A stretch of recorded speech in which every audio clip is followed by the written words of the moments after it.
Yeah, I guess they thought they shut me up, but guess what? Anyway. I think that's the worst part. It's like, I thought I was going to be with this fucking guy for life. I gave him so much head just to get it out of the way, you know. I just like count to 300, it's done. I'm like tallying up for life. And then we fucking break up. It's so upsetting. Like, not only did I fucking waste the blowjobs, but I wasted the calories. Like, it's... Bro, women are way braver than men. It's not even close, dude. If a single man in history was jogging in the park and got... We're not even jogging on treadmills no more after that. Maybe it's not a coincidence that this machine is also called the Apple. Thank you very much. That'd be cool to travel around.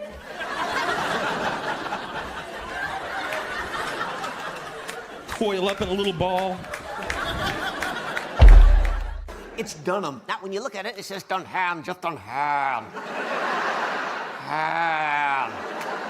You're the other white meat. It's not on your LinkedIn or Instagram bio. Like 24, Libra, also can create life.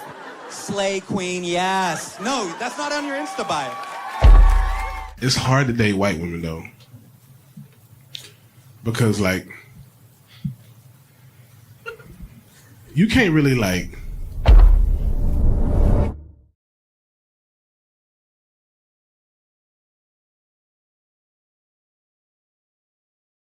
It's the night, a right time for laughter.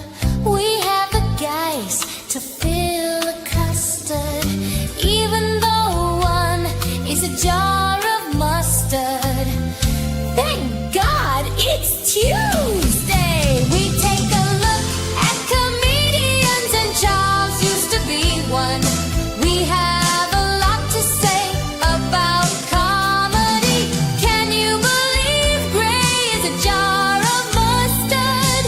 And then there's Lapsed. What does he do? And why is he here?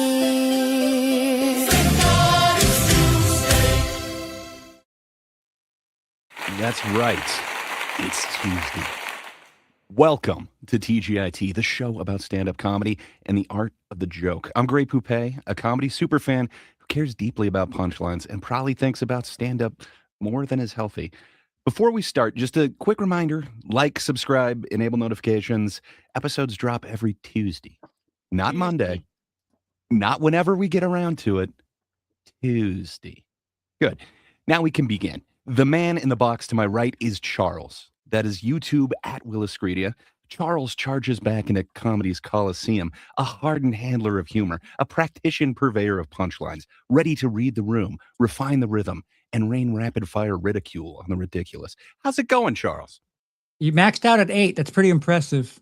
You keep switching. You switch the letters. It was C and then H, and I was able to keep track with the R's. But I'm good. Yeah, big R time. There's some P's in there too. Hard R's. Yeah, the R's are hard.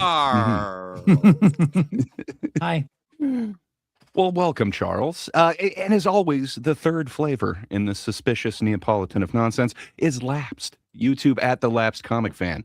Lapsed is a bar circuit brawler of bits, boldly broadcasting brash banter before baffled barflies, yet becoming his bravado. It belies brittleness beneath his Bermuda shorts.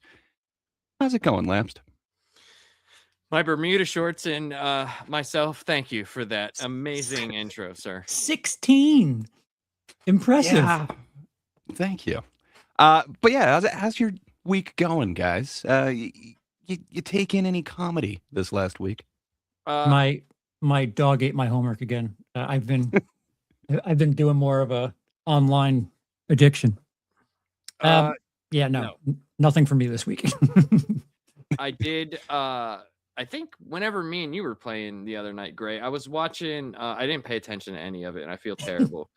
There was a new Netflix thing on that posted, I think, like last week, and I can't even remember who the person was, but I had it on when me and you were playing video games. Was it Mark Norman? I saw something of his was being suggested to me on Netflix. I believe No. Norman's is out today. Let me double check that. I have okay. not had a chance to check it out, but I believe today was when it came out. Yeah, None Too Pleased on Netflix. It just came out today. So Okay. I want to be enjoying comedy after this. Comedy. So yeah, I'll definitely be checking out Mark Norman's. Um, yeah, I ended up having to kind of drive out of town for like 6 hours or something each way. So Escape the law. I happened to partake in an awesome book. I had read it before, but I'd never listened Bible? to the audiobook version of it. But The Bible. Running the Light by Sam Talent, which man, it is this amazing novel that goes into this fictional peer of Sam Kinnison's, and just man, this road dog, and man, it gets amazing. And I didn't realize that he had a different comedian kind of reading each chapter, and just it gets awesome. But yeah, I gotta say, it was a little disturbing because the first chapter is read by Bert Kreischer, which I gotta say, it's the best work that Bert has ever done. Jeez. That being How said, it was much- still a little off-putting. How much of it was Carl Above? Because I've met and hung out with him. He's like, he was his opener for a while. None of it is like real. It is this fictional world, and it also heavily has Norm Macdonald in it as well. But it's a really awesome book. It goes pretty deep into it. But if you get a chance, that one is kind of amazing, and it goes on this I don't know, almost like Fear and Loathing like journey into comedy. It's a great one. I highly recommend it. On top of that, if you want to know about Sam and touring and stuff like that, Carl Above, I think it's spelled Labove. He was his opener, like when they were at the top of the world, and he's got tons of stories, not just stuff that like I heard, but he's spoken about it quite a few times. So there's quite a bit on the lifestyle that Sam was leading in the late 80s, early 90s. So it's fascinating because, you know, he got popular. Him and Dice, technically, they got popular really fast in an era when, you know, you didn't have the internet where someone could be huge overnight. It was really fascinating how huge they got relatively quickly. So when I was searching on Netflix, I thought this was really funny. If you search stand-up comedy, right? A couple of the categories. There's top results, and then there's high energy comics, and then there's celebrate Hispanic heritage, and then the next one is cringe comedians. No. It is a genre. Out of curiosity, who are a couple that are in that cringe comedian category? Me. Let's see. There's I don't have my glass. Jordan Jensen. Oh, wow. Really? I don't find her to be cringe. It's definitely off-putting. This is a special where she really focuses on one subject, and it's kind of her father and her odd love for them, for him. But yeah, Dusty Slay. I don't see him as cringe either. He's kind of like Judah Friedlander, but a little bit more redneck. I can't see what this. It says Steph something. The special is called Phil Steph Queen. Tolov. I love Steph Tolov. I think that was my wife's favorite one from last year. And then there's Fern Brady, Pete Davidson, Bo Durham, Bo Burnham. Bo Dunham. Bo Burnham. Yeah, Burnham. That's the one. And then May Martin and a couple of other people. I need a Dimitri Martin's definition on there. of cringe because I don't know if I understand what that word means at this point. You know what, man? It's like every other word that loses meaning. You know what I mean? Like, you know how that happens. It's like, who's defining it? You know what I mean? Right. Especially in such a subjective thing that we all know this is all subjective. Yeah. It is subjective, but you know what's not subjective? Science.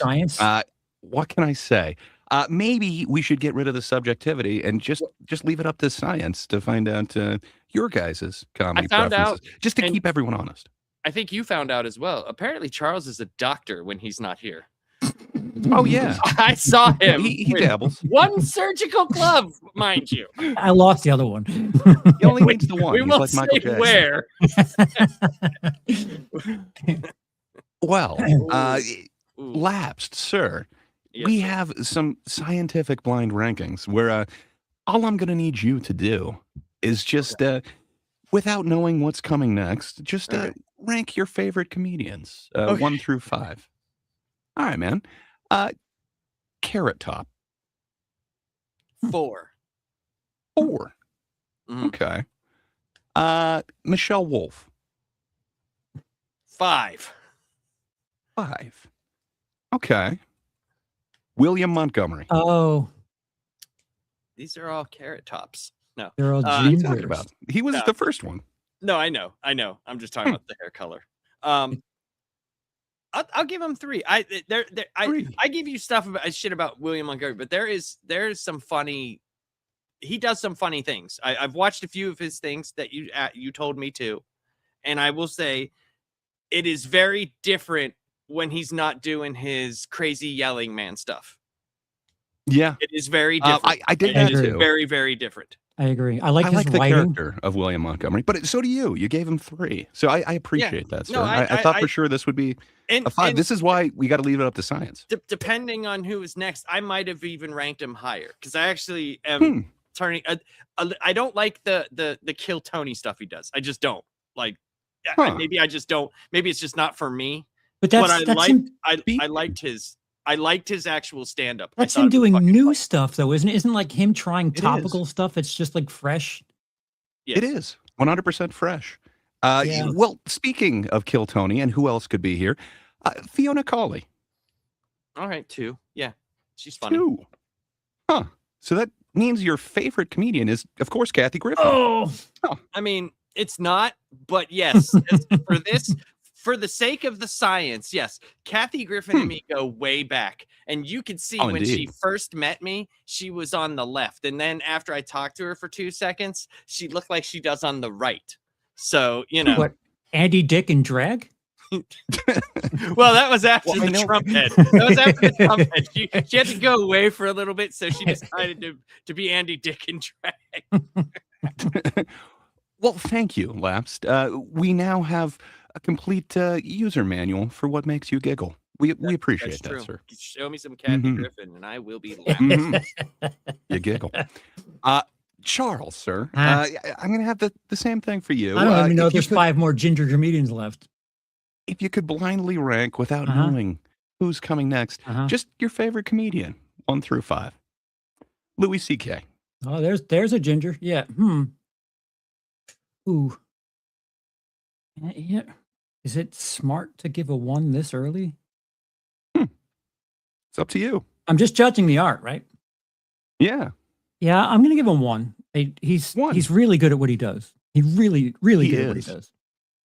He set a certain pace that everyone struggled to follow. Yeah, everyone's trying to do a new set in a year, and it's like you can't. You can't.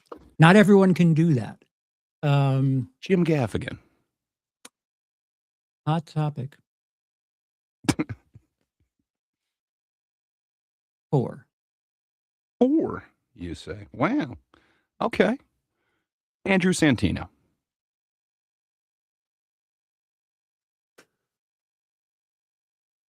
3. This is gonna hurt. Got 2 and 5 left. This is gonna hurt. Dennis Leary. 2. 2. Wow. Which that means scientifically, Bill Burr. Oh is the no! I failed. I don't know how you could do that. Wow. Oh. I have to protest that you gave me like 1.5 funny people. I would have put William Montgomery as number 1 on that list. I would have. I really would have. And you like right from the first comedian you gave Charles was literally funnier than all of the mechanized Voltron that were made up of my pits. I don't see it that way, but it's scientific here. Scientific. Thank you, Charles. Is that Boston? A detailed map of your laugh landscape. Thank you. Were those Boston comics? Some of them were Boston. Louis C.K.'s New York. All of them Irish. had a little bit of ginger there, Irish. whether from the bottle or not. Jim Gaffigan's a little strawberry blonde, but fair enough. He had a red beard. If you're going to be scientific, then be scientific. I mean, it counts. I mean, you're arguing with a doctor here, so Mhm. I don't. That's true. It's hard. It's hard arguments. Well, that was fantastic. That was a good one. That was a good one. I think that limbered us up a little bit. What do you say? We've got a big show. We got a lot to get to. Should we just jump right into the bucket polls? We should. Oh boy. Okay. I'm excited. We got a little song about that. Next name called, same damn hope, same short walk, same tight throat. I know it's rough, I know it's cruel, but I keep watching the bucket poll. Is it bad that I like kind of jam out to clanker music? Is that bad? I was doing it. I got to get ready for this, so just hold on. Okay. Whatever you need. Here we go. Okay. No. Okay. I appreciate it. So You seem more in your natural habitat. So to re-clarify the rules, there's four possible gifts: notebook, small book, medium book, large book. We're judging the material. We're not. Is this one of those that has the odd, the mini small? That's a medium. Okay, no, just normal. There's no Normal? 1/8 or anything. It's just okay. no small, medium, large. And if I do get a time where a golden ticket's given, I'll throw that in there too. But we're judging based on those. And Even though we do understand that Tony is not basing just off of that minute, there is an interview involved. We're just saying what we would have given, and if there was justice out here, I got you. Right. Rules. We are not showing the interview, but we can judge based on what Tony is doing. Well, let's look at the first poll. Anything can happen. Make some noise for your first bucket poll. Rock Turner, everybody. Here we go. Rock Turner. Hey, who knows how big their dad's dick is? Right? We should know that kind of information for the ones of us that do. This shit's fucking crazy. My dad hated wearing clothes. And like my dad, I know how big my dad's dick is. It's seared in my brain. It's right there right now. Hey, I see you. Unfortunately, he was a nudist because he had a big dick. My dad's dick was so big, it had abs. It had a Netflix account, paid its own bills. It was the only one of us that he was proud of. It's better than mom, though. You imagine your mom like leaning over to wake you up for school in the morning. Her left tit grazes your forehead. Honey, time to get up. Oh, God. Mom, get your tits out of my face. I'm not 6 months anymore. Tony? I mean, it was a strong finish. I do like the throwing to Tony right at the end, but what the fuck was that, man? Okay, so you're going to get up in front of hundreds of thousands, possibly more, and talk about your parents' genitalia? Don't millions watch this? I would say so. I was being conservative with my estimate. Okay. Dude, that is so strange. So hold on. To be fair, first of all, he's like ultra nervous. You could tell it, like he's just chewing every word. It doesn't sound like he's a veteran of this. He doesn't have that stage comfortability. Just because he's talking about it on stage doesn't mean it's his lived experience. Like this goes into that lying territory where we don't know if that's a thing. He also, that the dick had abs, that is a different tag from someone else's joke where they talked about something, and I don't remember which comedian is, but someone made a joke about someone thing being so large it had abs. But doesn't it also go back to like Dane Cook? Wasn't that one of his tags to like the super finger thing? It I might say that was. If not, there's it's an old joke. Like that is not a new tag on this at all. Yeah. It does seem somewhat hack to throw that in there as well. Laps, what do you think? Should he be talking more about his parents' genitalia? I hated every second of this. This was awful. Awful, awful, awful. No book. No book for me. How many punchlines did you guys Okay, count? he Well, had 2, I guess. he had what he thought were punchlines. Mm-hmm. Like, I think he really thought when he was like, it's seared in my mind and it's there. Hey, Dad's dick. You know, like, I think he thought that was He gonna thought abs kill. too. I mean, Yeah. dude, when he goes home tonight and he redoes this in front of his cat, it's gonna kill, dude. It's gonna kill. But no, the parrots don't like it. I guess there's a third punchline too. The like, I'm not 6 months anymore. I don't know, man. Just Is none it of it though? landed. I mean, There's jokes there. They're just not good. Maybe I'm being too generous. I'd give them small because there is actually some sort of setup and some sort of punching tag, but man, they're not good. I mean, that even though, like, that's like, you know, you could, like, we've talked about, like, going up and just not saying that the premises or anything like that, but just going up and doing the chicken cross the road. That's a setup and there's a punchline. It does not mean that any of it is worth anything. I say, well, no. just I give just no wait. book. That very premise may come back in a little bit in a later segment, but It's gonna haunt me. we'll see. So this is one of the reasons where I feel like Kill Tony gets a bad name, because I think if this guy had a minute and he was on the Tonight Show, he's not doing this bit. No, I think this is no. So this is like unfair for people. It's an unfair stereotype against this show because people are like, oh, I can just do my most crude shit and it'll just rule. Yeah, and but there's no quality control, supposedly. Yeah, I mean, fair we enough. don't know if the bucket is real. There's a lot of conspiracy theories out there, but you know that there is some sort of talent booker, and you do have to okay shit when you're on one of those talk shows. This definitely doesn't have that. You could get up there and say anything. I think there's real pulls, but there are some that you just can tell, like, no, this they either knew who, maybe someone signed up for the show and they knew who that person was. They, you know, were a good open micer, or someone who's, you know, like opening up for people or something like that. You can one tell that- sometimes there is. When Bert was on recently, his opener was a bucket pull, and because I heard them talking about it in the interview, I was like, no, we're not using this. This isn't This isn't a true bucket pull. Right. So yeah, I got off the material that was there before me. No book. Well, I'm just saying, Laps, does it change your mind? Perhaps you or Big Papa Musk has a comment here as well. Absolutely no book, no way the interview can change that. I don't know, man. The way that he just threw it to Tony, I think that's a way to That's save charming. anything. Like, Okay. as soon as you fuck up, just throw it to Close Laps. strong. Just close strong. Yeah, like I think it works, man. There's a way that he could save that interview, but based off of this, I think Little is generous, and I think Tony is generous. So, little book for me. You're still going with no, Lapsed? Yes, no book. All right.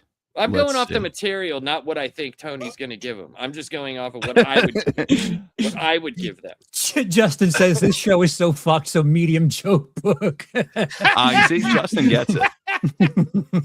Well, let's see who is correct here. Sure. All right. Well, Rock, you did your very best. I'm sure of that. yeah, sure. There's a little joke book for you, buddy. There he goes.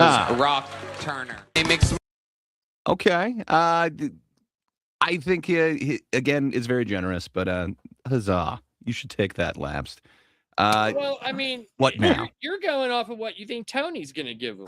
I'm going off what I would give him. Yes. That's what. Well, the result is what Tony gives him. So yes, I am trying to but we're supposed correctly to guess what this. we would give him and see if it matches what Tony and the crew would give them. And I was very serious about it. I think there were at least punchline setups and a tag.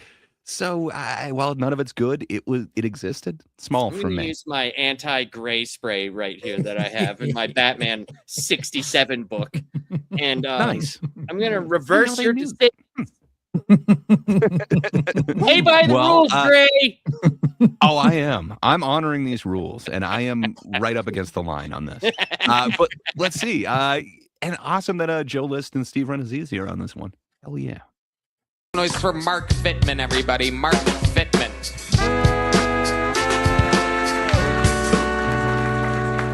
How you doing, everyone?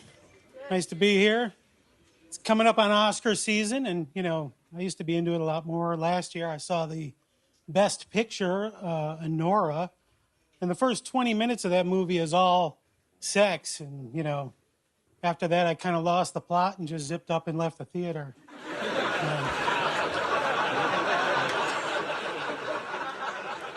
I don't think I'll be welcome back this year. I'm not really sure.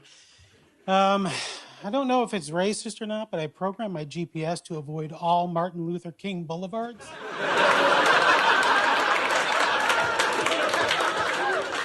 Just figure I'll bypass that. I do think racism is getting a little bit better as I get older. It seems a lot better. I mean, I'm getting really good at it. Come from a house, my grandfather had a cat that was named the N-word. And, let's just end it there. Oh, no. Mark, you're the It won't pause. Okay, it paused, but don't look at his hands. That was weird, man. I had to hit it like 4 times and it wouldn't pause. Okay, good times. He had some funny stuff there. I think he did too. He got a chortle from me on that first one. So I left the theater. Well, zipped up and left the theater. That I would have I found funny. I kind of dug the Martin Luther King misdirection. But yeah, I think if it's just based off of name recognition, he's answered his own question. I don't know, man. I think he knew the audience and he felt comfortable on the stage. Oh yeah. Yeah. Well, I don't know if he this has would be that large. Sweater. He feels comfortable everywhere. He Fair jerks enough. off He was his just taking his time, man, and he knew what would actually hit, and he gave it time. So I don't know. I'm torn between a medium and a large for this because it's actual material and it got some actual laughs. I'm thinking medium, but about the biggest medium he's got. If he's got something special on a medium, I'd throw that one to him. I'm giving my opinion is a medium joke book because that's what I would give him. Well, fair enough. I'm just saying if he's got one that's a little bit better, like if it's got like a cow pattern or something, that's the one that he deserves. Or he just throws a pen in there and like autographs it. Looks like Jaden is saying he thinks this one's golden ticket. Come on, this dude isn't special needs or anything. He's not going to be given a golden ticket on this one. You would say that. Why would you say that? That's so weird. It's hilarious that you are now kind of getting into the spirit of the Tony Whack Pack that he's got going on. I'm the one who told you from the beginning. But he does collects need an old man. Different people. I don't think he does. He's got that. I already knew that. Like that he does that. I mean, I did watch this show for years. It's just I got out of it for a very long time. If he's looking for an old man, none is better than Ron White, who seems to be very but no, Ron White's a good comedian. There's a different I'm talking about like his Whack Pack, like his Beetlejuice and his Stuttering John, and that like he needs an old man in there. But this guy's a little bit too normal for this guy's fine. That. The opening joke. I would have written something like that. Yeah, it was all right. Yeah, on the road, I wouldn't mind having a weekend with this guy because it'd probably be chill. It's pretty safe. Yeah, or like-minded. I wouldn't be miserable, having to MC for him or some shit. He must have been doing it for a bit. I'm assuming so. And hopefully he's just as comfortable in the interview part. If so, I think he'll get more. But we're not talking about the interview. We're just talking about the material. I give him a medium. Well, based on the you're still sticking with medium? Medium, yeah. Justin Gray says he's going to be at MSG on Netflix by the end of the year. Well, let's see what Tony did on this one. Come back again. Sign up sometime. You're our first big joke book of the night. One. Boom. Mark Fitman. He goes. I could definitely see it. Out of everything that we've seen on here, I think he's probably the best one that we've seen on bucket pulls. Like Troy said, he's probably the most polished one we've seen in a very long time.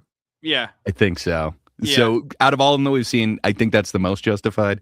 I still think I would have gone medium, but who knows what happened in that interview? Sorry, you were saying something, Labs? No, I'm just. I Was it agree. about the Yeah, interview? he seemed to be the most. He was the most polished and non-annoying person that we've Hmm. seen in a while. Mm. So I can definitely see that. yeah, I Well- can understand the big joke book. I would have gone medium, but that's that's just me.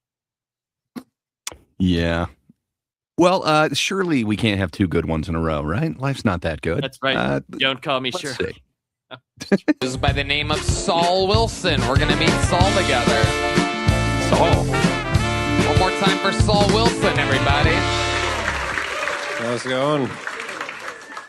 You know, the modern world is different. Brownie points used to mean one thing, but now it means a higher chance of anal. And if you remember, there's a pilot shortage. I'm not sure if it's still going on, but begs the question, did anyone ask the band 21 Pilots for help? I know their sound. It's not that complex. I bet they could have spared like 16 or like 17 pilots. I find it strange that we name storms after people. Like, is that like all like ex-girlfriends of ex-boyfriends? You know, just like a meteorologist looking forward to a hurricane. It's like, yeah, like you like my brother more, Katrina. Let's see if there's a hurricane coming. Yeah. But then I realized we even name. And then I realized we even name diseases after people, like leukemia, named after some black lady somewhere. There you go, right there. That sums up what people think they can do on this show. Right there. I don't think that's it for him. Oh, okay. Oh, that's not it. My bad. Okay. I will keep my finger on the trigger, but yeah, just wow. All right. I'm a liar. Sorry. Dude, he could be in the whack pack. He could definitely do the taxes for the whack pack. He's gonna do all their I-9 forms. So I've seen this guy on the show before. He looks a lot like Scott Aukerman, who is a hilarious dude, Comedy Bang Bang. But yeah, he is nowhere in the same ballpark. Just I remember his face, but dude, man, that is the worst I have seen him just eat it. Like, oh my God, that was You've seen him more than once before? I want to say like one or two times other than this. Dude, I don't think this is his. This has first time ever energy. I'm telling you, he's first not. time holding a microphone energy. Right. Oh yes, that's right, Jaden Hot Saucerman. Yeah, no, I don't think this is his first time. I think he's been doing it a while. He was comfortable in that thing.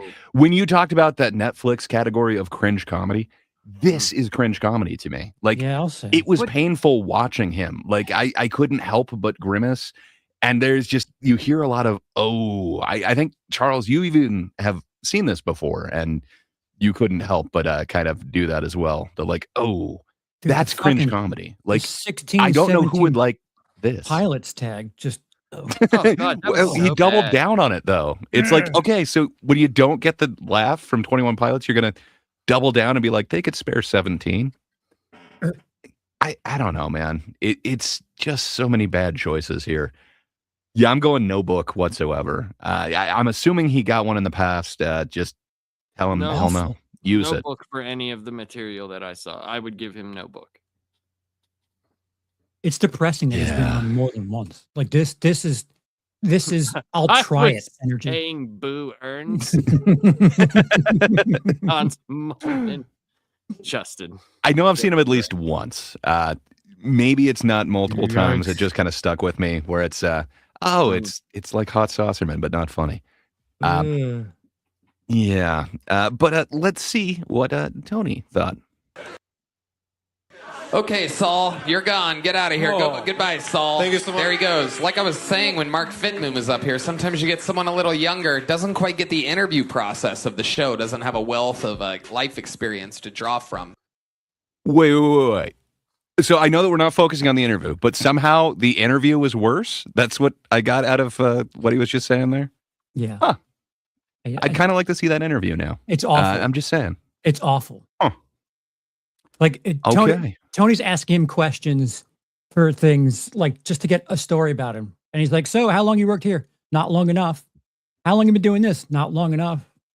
Someday. Like he's just not doing interviewing at all. It is bad. Yeah, the interview would have got no book either. Ooh. Yeah. Well, they can't all be polar opposites. We had the big book, we got no book. I predict there will be a book involved in this next one. Let's see. Coming up? I think so. Answers every question with not enough. Great energy, though. Unbelievable. Next bucket pull goes by the name of Ty Marion, everybody. Here comes Ty Marion. Oh, winner! Here we go. Ty Marion. Actually, since my accident, my dating life has sucked. But last summer before it happened, man, I was fucking killing it. Like I was dating one girl who told me she wanted me to talk more during sex. So I did. And then she got mad and broke up with me. And I was like I kind of think this is your fault because when you told me you wanted me to talk more during sex, you should have specified that it was to you and not on the phone. But you called my dad. I'm like, yeah, because we're like cool, and I feel like you should have known that, especially since your dad and I graduated together.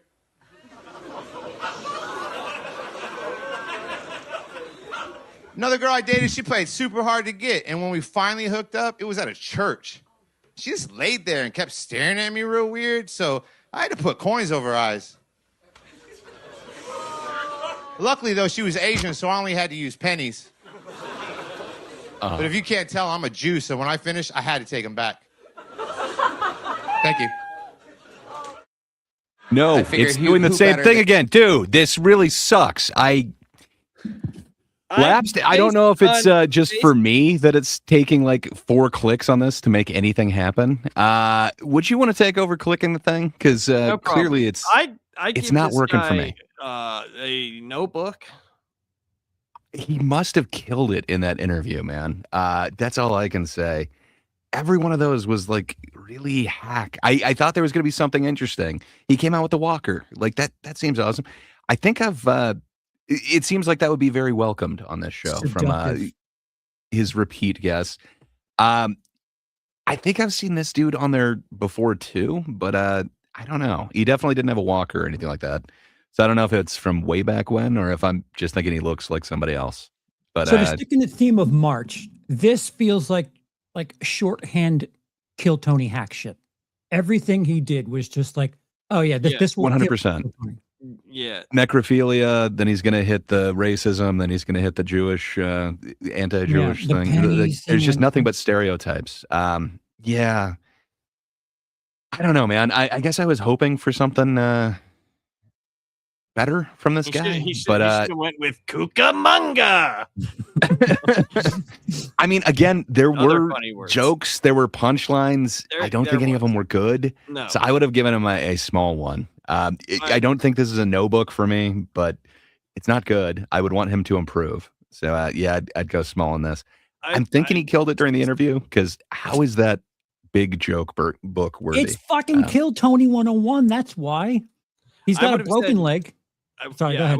I would have said no book just because there were jokes there, but like it's like, dude, like nothing you said was anything we haven't heard a bazillion times. And like I was talking to your dad, like, oh, we get it, you're banging a 15-year-old or whatever. Like, no, but there's a twist, man. It turns out the they parents went to knew each school other, together. so it's extra weird. That's what I'm saying. Like, we get it. Creepy. Like, yeah, we graduated together. He just uses misdirect punchlines, but none of them are really like fresh. Direct punchlines would have been did you better. expect it? Did you expect that he graduated? I didn't. No. Oh, very good. Very good. That's a good misdirect there. Oh, thank you. Yeah, I don't know. No, man. I would have never. I think guessed I'd go that he small on graduated. this, but Yeah, no book for me. So. fair You, enough. Ty Marion. There you go, my Thank you, friend. A fun interview. Ty Marion. See? The interview Angel, counts. everybody. One word name, Angel. One word, Angel. Oh, God. little steps he was taking. Hi there, folks. My name's Angel. People on the street approach me and they call me autistic. I don't think it's very nice. 90% of the people I meet think I'm autistic. The other 10% just don't talk to me. I'm very scared to be here tonight, but I'm very proud to be Latino. How many of you here in the audience is It's fucking Texas. Let me hear it. Arriba! Yeah, gracias. I grew up for the longest time not knowing dogs got bigger than puppies. I thought all dogs naturally died of parvo. I just didn't know.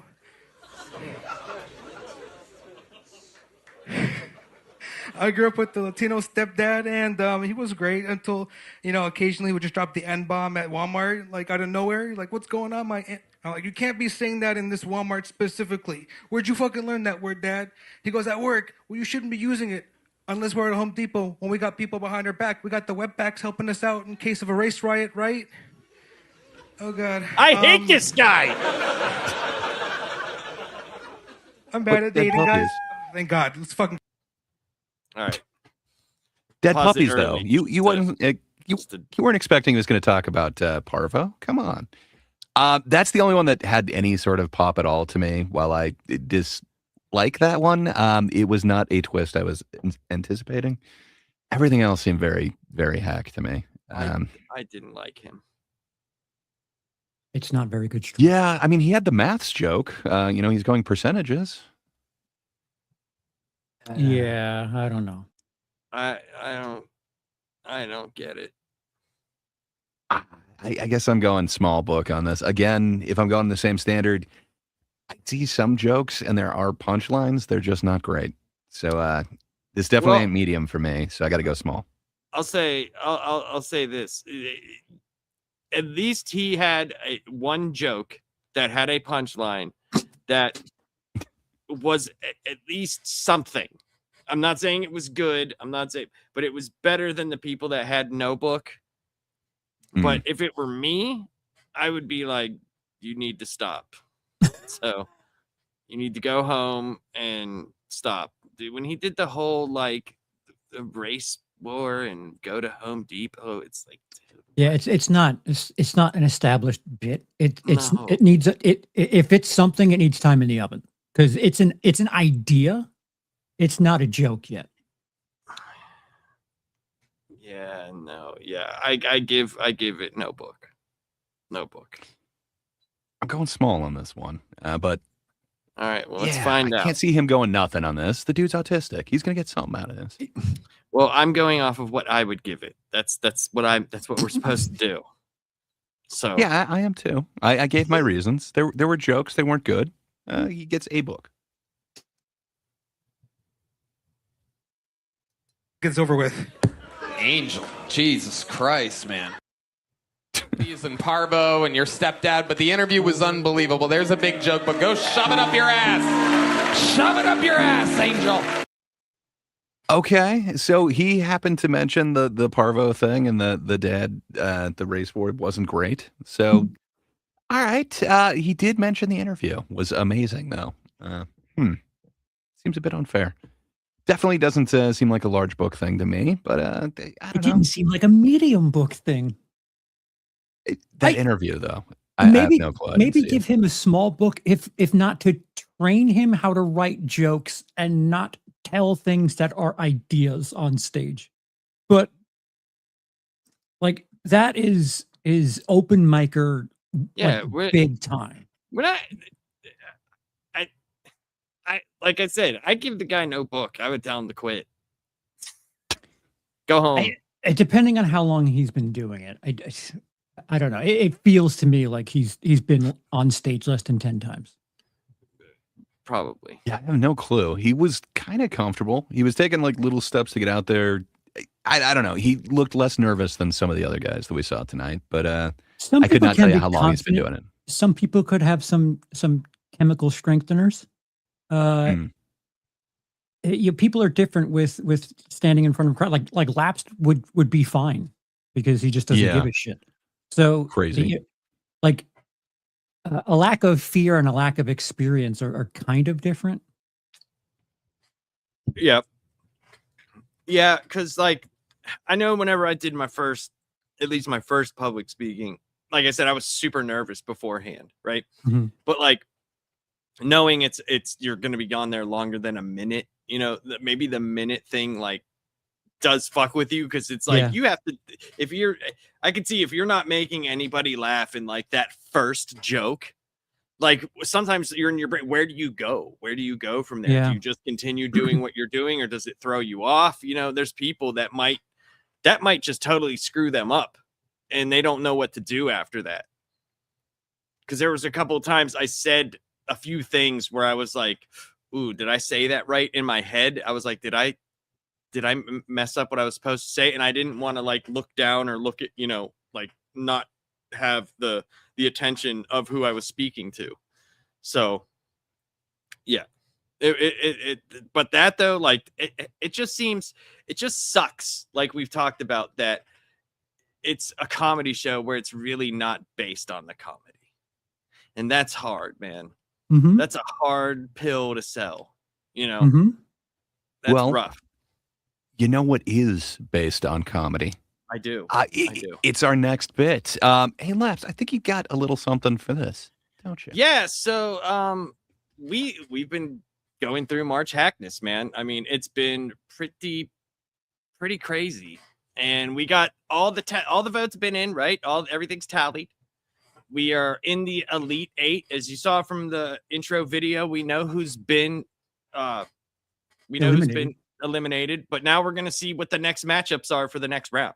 And we're going to do these at random. So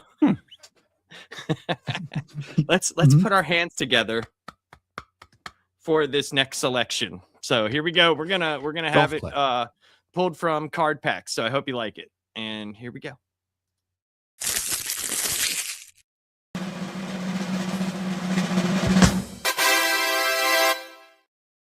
Okay. Amy Schumer. Huh. Amy Schumer. That's crazy. Well, should we take a look at a clip from Amy Schumer? We should. Yeah, we definitely should. Go ahead. I've been on the road like for years, but people had no idea who I was, so they would see a picture of me and they'd be like, "Oh, she looks sweet. She kind of looks like Amish, you know, like kind of Cabbage Patchy up top, right? We should bring the family. I bet she talks about like shopping," and then they get here and I'm like, "My pussy."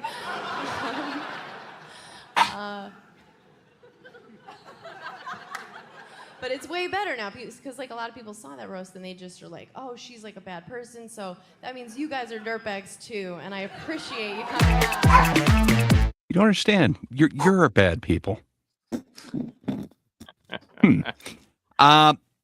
Yeah, I don't know, man. There was a little bit of self-awareness. Obviously, she had seen or heard the Cabbage Patch comparison. I feel like I'd heard people use that as an insult on her before. She's got a full face. She's owning it. That's awesome. Other than that, in lieu of a punchline, just kind of say vagina. I don't know. But if you saw her card, her hack trait is like stealing 268,000 jokes per set. So I mean, she's doing unbelievable work. Well, who would the lovely Amy Schumer be going up against in this here match? Let's find out.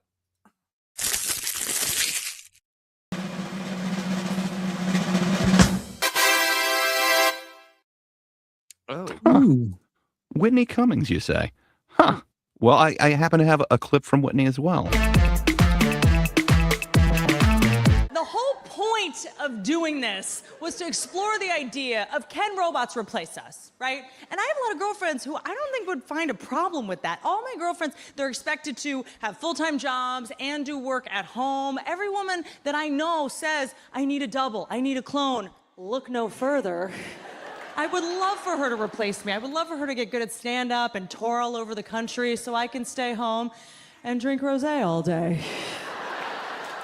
So let's see if she can replace me. Let's see if Bear Claw here can make you guys laugh. All right, Bear Claw, tell us a joke. Why did the robot cross the road? To kill all the humans. Ha ha ha ha ha ha ha. The whole You don't understand. It was a cross the road joke. So Yeah. I feel like both could be the proper answer here, but are we highlighting their lack of quality material or their hack material? Because I think there's a difference between being hack and being Oh, for sure. For sure. There is. I think sure. I think just, having clips that you can go through, I mean, it would be hard to find. You know what I mean? Like, we'd have to actually watch Amy Schumer. And does anybody really want to do that? I did. I watched too much of each of them, and I thought both of these were an example of hack jokes specifically.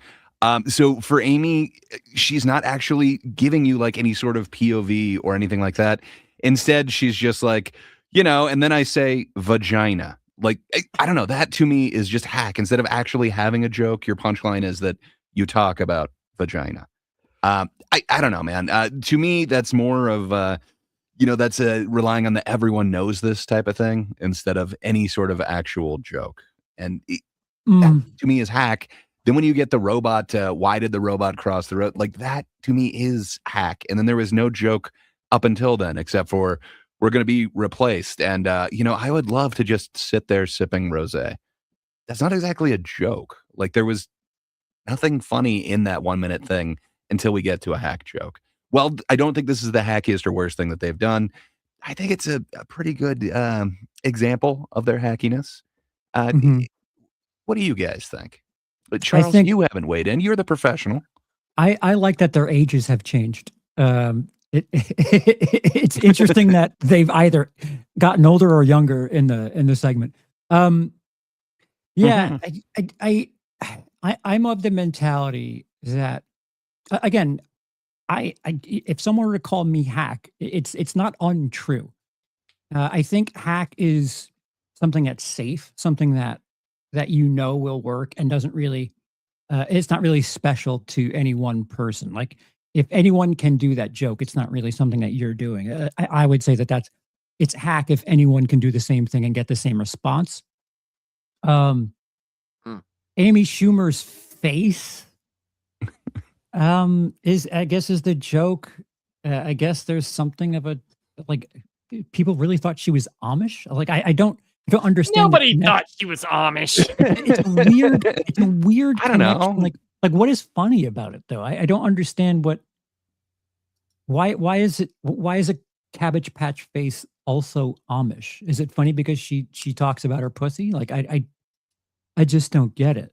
I think that's the hacky part. I think that's the hacky part because like the hacky part with, we've talked about this before. It's like, and I think Charles, you can attest because we actually had a test on another human being that is outside of this this show. We were playing some games and I said, if you were there, you were right there. And we were talking about a comedian. And we were talking about a female comedian, and we were like, yeah, she started, what I asked him, I was like, what would you think a female comedian would talk about? And you were right there. And what did he say? Blowjobs. Blowjobs are whoring or something. Blowjobs, being a whore, and their pussy. Right. That's what he said. Yeah. I think if you're going to joke about being a woman as a woman, like you're not really doing work. If you're going to joke about cats are different than dogs, like it, yeah, okay. What do you have for it? And go on, Laps. I won't give my vote just yet, but yeah, surprising if it's just interesting that like that's what we would think that they would do, and they did it. Right. And there's so many other female comedians that are so much better that talk about actual stuff. Like when we saw the other week when Gray had the compilation, there was the one lady that was talking about living upstairs in her mom's house and her mom's friend coming over. That was fucking hilarious. Jessica Kirsten, yeah. Yeah, that was hilarious. It's like that's like an actual thing that people can relate to, and it's funny. It's funny. Jessica did not qualify for March Hackness, unfortunately. So, no, not at all. Not even close. So no, yeah. Not a nomination in sight, which deserved.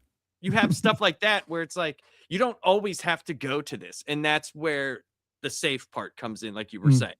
And that might be something that's safe for the female certain female comedians to always talk about. Yeah. So because it's not hack yet, it's getting there. The bringing your own robot on stage that will do things for you. I'm sure, like using AI shit, present company included, will be quite heavily used in the future. But because she was kind of one of the first to do it, it's not hack yet. Is it a prop?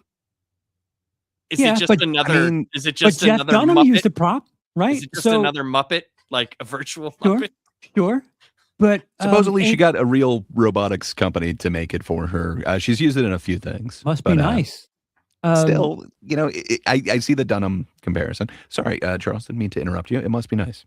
But Amy Schumer is like known for using other people's material, and 100%. I would call that the epitome of being hacked, where you can't even have a story about yourself. You have to use other people's stories that they've used and kind of, I don't know, adopt it to be your own material. That to me is the ultimate in being a hack. So it's Amy Schumer to go on as far as I'm concerned. Yeah, that's my vote. Is Amy Schumer for sure. Well, it looks like audience is also going with it. We got he's the number one Troy seed. saying Schumer takes it.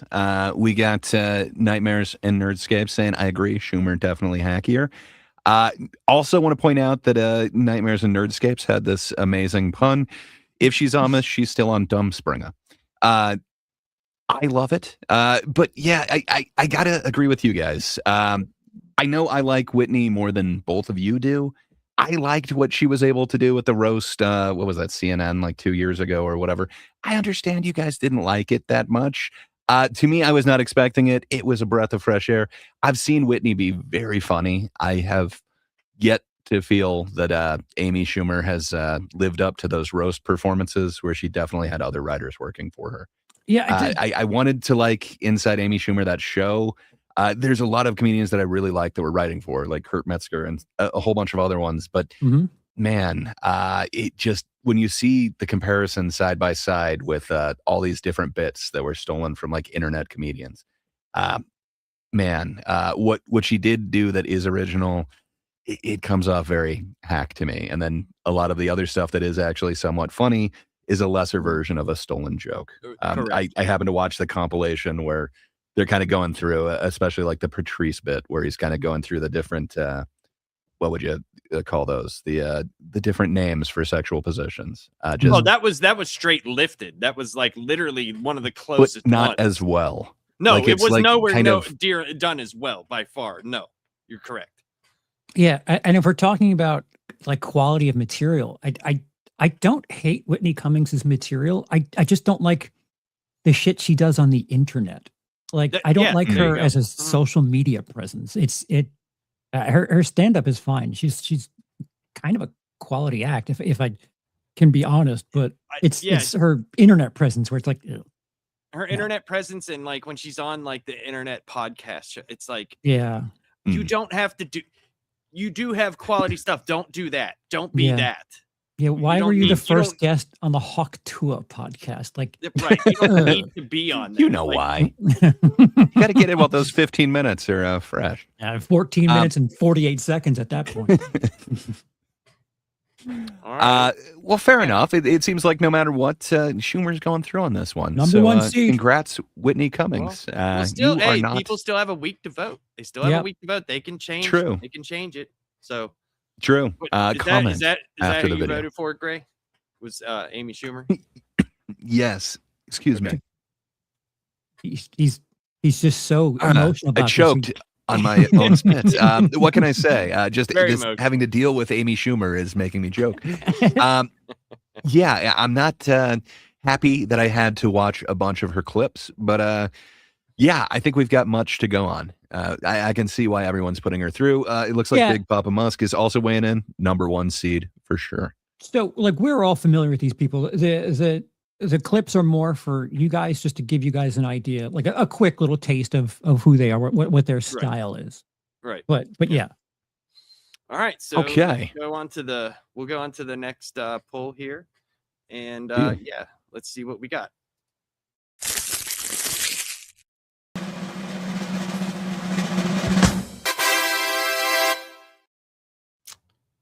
Bert. Bert. If you're drinking, this is perfect. Right when the cop comes up to your car, you know how they do that, like, cool guy. Do you know why I pulled you over? Don't guess. Weed? I don't know. My buddy's got a bag of heroin in his ass. No, let him look! Let him look! You're only gaming it hard. This is... Wow, I guess no one knows the rules in here. Right when he comes up to your car, okay, excuse me. Do you know why I pulled you over? In the middle of that sentence, all right? Now, this is a pimp move. Don't half-ass this like a Canadian. This is an American pimp move. This is what you do, right in the middle. Excuse me, sir. Do you know why I pulled you over? When you hear the over, do you know why I pulled you over? I want you to make your move. Cold, stone, right straight ahead. When you hear the over, take your finger, put it to his lips, and go, shh. Shh. And hold it there. Let him know that this is your night. You know what you're doing. So I chose that one for a reason. We've previously talked about it was Steve. Now I'm forgetting his name. Was accused of stealing Dane Cook's essence, if you will. Huh. That is about the Dane Cookest essence I've ever seen. Like it was not funny, but the act outs that he's doing, the over exaggerated, like over. Oh, 100%. Just man, but that's Bert before he took off his shirt. You know, he didn't have that gimmick going for him at the time. Did he really start in 97? Mm-hmm. I believe so. He's been doing it for a long ass time. If you remember, he is the basis for Van Wilder. He was doing some college gigs there, and Rolling Stone wrote him up. So that's when he kind of started doing like tours. Yeah, but he kind of had an easy let in. It wasn't just he was going to comedy clubs and starting from the bottom. Right. The Rolling Stone thing happened, and then he was covered in Sports Illustrated, and they had him do this is before his first TV show, because he was on TV like doing stuff way earlier than I thought. Oh yeah. Like Bert does this or whatever. It was on like the Spike or whatever that was. And but then there was Hurt Bert after that. Hurt Bert. He did a lot of travel shows. He did a few talking shows where they talked about his Van Wilder college experience, and that was set up by I believe Sports Illustrated. I could be wrong. So I know Rolling Stone was the original one. Rolling Stone was the original one who covered him. Yes, that did the story that led to the movie. Right.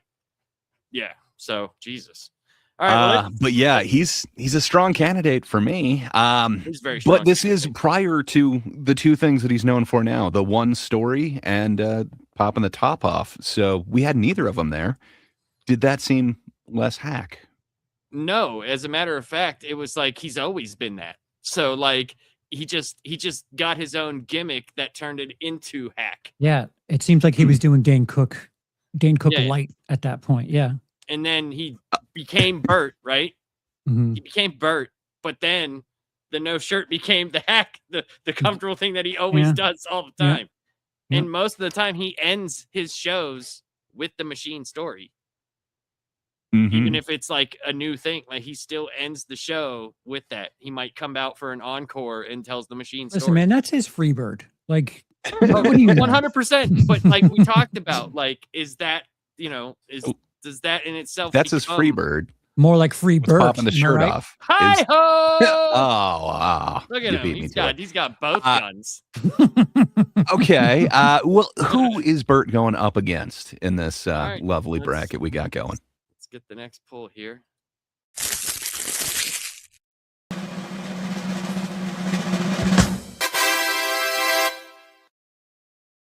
Huh. Ruh-roh. That was a lovely picture. All right. I love the show, The Game of Thrones, but I hate everybody who read the books. It's weird. It's a conundrum. I don't hate that they read the books. I hate that they have to tell me they read the books. You know, there's one of those things that people do where they tell you they read the book just to let you know that they read. You know? They always say the same thing. You're like, oh, Game of Thrones is the best show. You go, the book's even better. No, it's not. It's never better to not see something, you fuck. I know what you're doing. You just want me to know you read the book. Oh, the book's better, really. I watch the show, I see naked people have sex and then sword fight to death. And you're sitting there where your eyes go, oh, I could only imagine what that would be like. that how he reads? It's better if I don't even see. Fuck you, you fake smarty pants. I know exactly what you're doing. So, is it possible that Joe Rogan can't like picture images in his head? Like, would it It's be very an possible. aphantasia thing?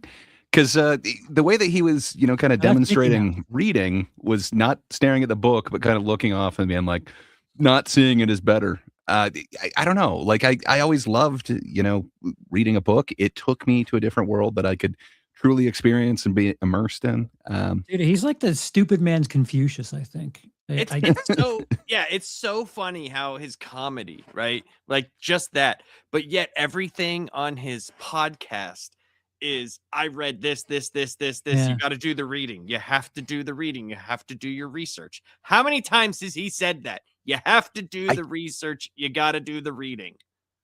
I think he hates fiction, though. If I remember right, he's 100%, always kind of talked shit on fiction. He really likes some of the like historical nonfiction type deals, but yeah, I don't know. Yeah, but dude, I've always enjoyed fiction to just be whisked away to a sometimes a better world. And I never said to people like if they talked about Game of Thrones, which I did read the Song of Ice and Fire, which I thought was a lot. I enjoyed the show tremendously until it started sucking, you know, like yeah. But I still enjoyed the books a lot. Like you watched the Wheel of Time show, which was just awful. It was just so bad comparatively to what the books offered. Are you kidding The me? books are amazing. Yeah, that's such a travesty. Just the fact that that show is what people will probably mostly know. That think sucks. of that. Yeah, it's bad. Even the stuff that they put on Prime, the video animations were 10 times better than the show. Like, Well, they kind of followed the actual story of the book or the lore of the right, book, where the right. show did its own thing. Yeah, and it's just one of those things where it's like, dude, like we've heard that joke a bunch of times. I've heard that many times from different people. Oh, he did it. He added his own twist to it. That's for sure. That's true. The I secretly don't know what to do when I read words. I just want to say something that like it's kind of crossing my mind, and just to let people know that there is certain material that you're probably thinking of that would probably be best for situations like this, but we can't use it for like claiming reasons. So obviously at this moment, pick a clip of Joe with a stool. That's probably Joe at his hackiest, but we cannot use certain clips for certain reasons. So if we'll it get seems claimed right. on everything, and my channel's the only channel that it doesn't matter because I just don't care. And we're not actually using that one at the moment, so like we don't want anybody's channel to get claimed. So yeah, we know what you're thinking. Just we can't. Indeed. That's We why could the use card most has him of- humping the chair. Well, we could use most to burn the boats, or really a good portion of Bert's specials as well on Netflix. But sadly, it will not let us pull any of that material. It instantly gets flagged. Netflix is really good about discovering their own material. That's very true. But this is this mashup. This is a big showdown here. I kind of thought this.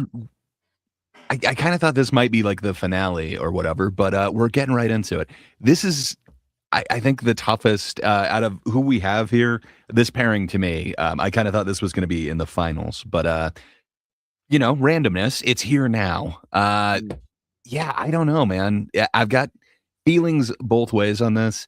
I think Rogan is known as the silver hack for a reason. There's a lot of stuff that goes over his head, and then he's just got a certain style of humor. But man, Bert, he's got two things. He's got popping the top off, and then he's got the machine story. And he made a movie about one and a TV show about the other. I don't know what else he can do here. Rogan definitely has his opinion on what comedy is and what it should be, for sure. But he does have his own style of doing the things that he does, and I think there's a comment here that kind of sums it up. Troy McClure says he votes for Bert. He says Rogan is lame, but we know where his stuff is going to go because we know him from the podcast. A bit of his topics are kind of specific to him. And that's true in itself, could be, like the silver hack that we said, but we know like kind of where that's going to go. And Bert we already knew it before it happened. We already knew what was coming before it even happened. Because he has the two things. And they're all based around. And if you want to add the third thing in, we know he's going to talk about his daughter, Lila. We know that for sure. He's going to talk about what a badass she is and how she says all the words, all the bad words, and blah, blah, blah. And he can use that for any punchline anywhere. If you want like to talk, oh, we were out at a really nice dinner and then she said, fuck. And you're like, yeah. So it's, I agree with Bert on this. For me, it would be Bert. No, Nightmares and Nerdscapes is also weighing in. I think Bert's the hackiest. Don't care for Rogan's stuff, but it's definitely his. Good point. Charles, you're the professional. Where do you kind of come in on this one? I don't. So, like, I think because there's so much like content on Joe Rogan on the internet, and they know the term. Like, I didn't properly understand the term clickbait, and I was using it at times that were not appropriate. I think the same can be said for hack, where, normies use the term hack and have it mean not good, or I don't like that. And right, that's or not bad material. Right. Right. That's not exactly the case for Rogan if you're not talking about him banging a stool, because like that's his safest thing. And it's like, okay, this is safe. Let me break out the stool. I think he's done a lot for comedy. Ask the entire city of Austin. It really is impressive what he's done for comedy. His stand-up I would call, low B, high C. I never thought of him as a fucking stadium headlining comedian, but at the same time, he uses that stool because like that's his living color bit where people are rolling in the seats. But Right. other than that, he's got a bunch of hours of material that are definitely different than let me take my shirt off and let me tell you this one story about fucking Russia in the 90s. Yeah, when he breaks out the stool, it's pretty hacky, but I the internet's definition, him not being like A+, I get that, but we're kind of using a different definition of or the definition of hacky. We're going to gatekeep. This is a difficult matchup, sure, for different reasons for different people, but I think if we're going by the definition of hack, Bert is it, and I would choose Bert. We do have one disagreement. Sean Sheridan's weighing in. He's Team Joe Rogan or Toe Rogan. So are you supporting him or like? I'm just pointing out that we've got a little bit of opposition here. So most of the chat seems to be leaning Bert. Both of you guys are leaning Bert. I gotta agree. Sadly, I think Bert is the epitome of hack. He's got one story that he's going to always talk about. He made a movie about it. He's got one gimmick that he always does. He made a show about it. It's really the main focal point of Free Bert. And then he's got one other thing. He has a way of turning every conversation into it's about him. Every interview where he's talking about somebody else, it comes back to him, and he's got to bring himself up. It's very much what Laps is talking about with his daughter Isla, but it's always kind of him. It just, I know where it's going before it gets there. And man, it becomes awfully awkward for me to watch. There is a certain amount of cringe to his comedy as well. I was wondering if Bert would possibly be in that Netflix category of cringe comedy, but apparently not. I'm weighing in as well that to me it's Kreischer, man. He beats out Rogan. Rogan's doing his thing. It's not for me, but it doesn't seem to be as hack. He's definitely got some hack bits, but man, Bert's got like 3 things and that's it. And I know exactly where it's going every single time. So Bert with a bullet for me. And again, to beat the dead horse, hack doesn't mean bad. Just so we're clear, we're not saying like hack is bad. It's just redundant, safe, whatever. Like I've said it 4 or 5 times. Yeah, no, it's fine. It's fine to reiterate though. It's fine to reiterate because people come in there was a few randoms that came in last week and they were talking about Roseanne and we were like, yeah, it's voted on by the people. Like it's, you know, we might not think that it is that way, but this is voted on by people. So, you know, like this is what we're going with. So that's, Right. you know, we're just trying to reiterate what we think, but you guys vote for You what guys you have, think. yeah, you have power. Use Right. your power. Yes. Troy says one story forever, the Al Bundy of comedians. Hey, Polk High football, man. You can't, Three can't go touchdowns in wrong. one game. That's right. Well, let's go back to the Hack Pack. What we got next, Labs? All right, let's That all pull the rhymed. next card.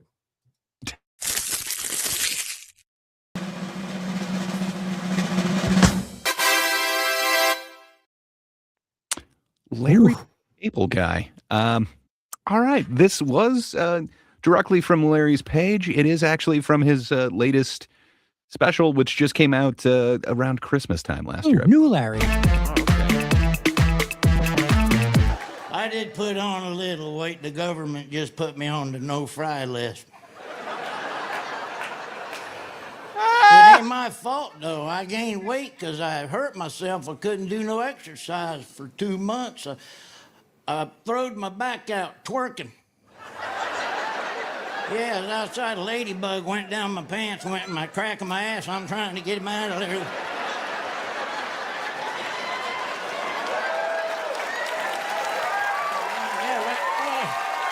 Threw my back out. All of a sudden, it come out right there, by God.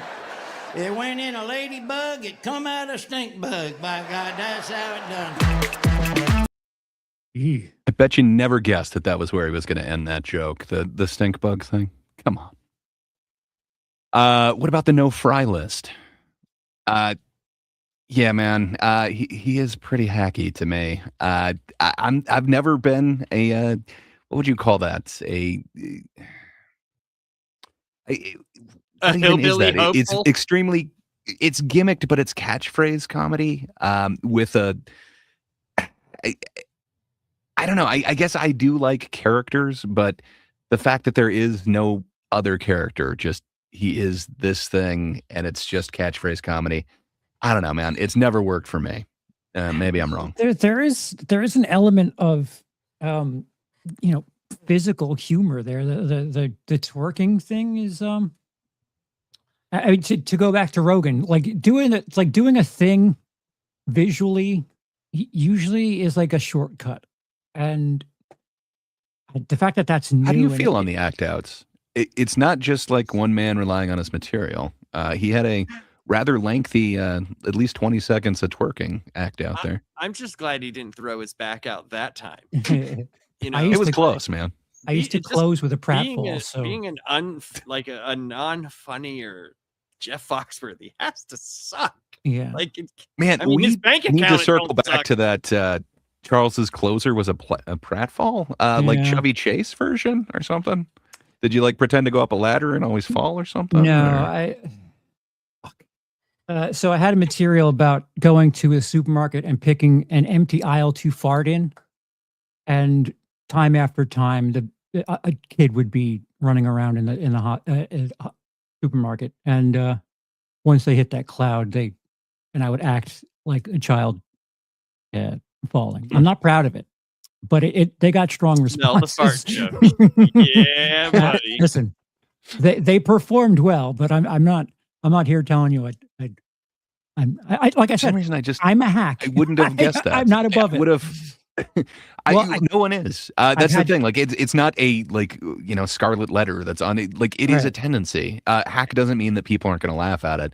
It is a shortcut in a way. It's something very familiar. I've had spinal surgery, so I don't know if I even can do that anymore. So perhaps I'm limited. You can definitely twerk and you can fall over. We're going to get this on film again. Side by side. Yeah, you will twerk again. Mark If our I words. scour, I could probably find like 20-year-old footage of me doing pratfall to close. I guess I just wouldn't have imagined that, especially like kind of your reverence for actual, joke telling, like kind Yeah. of standing there and delivering. I wouldn't have thought so, but Yeah, listen, I've never listen. I'm not flawless. You had to start somewhere. You had to start somewhere, man. I am full of flaws. Well, speaking of starting somewhere, we have the start of this pack, so it looks like it's Larry the Cable Guy. Who are we going up against now, Labs? Here we go.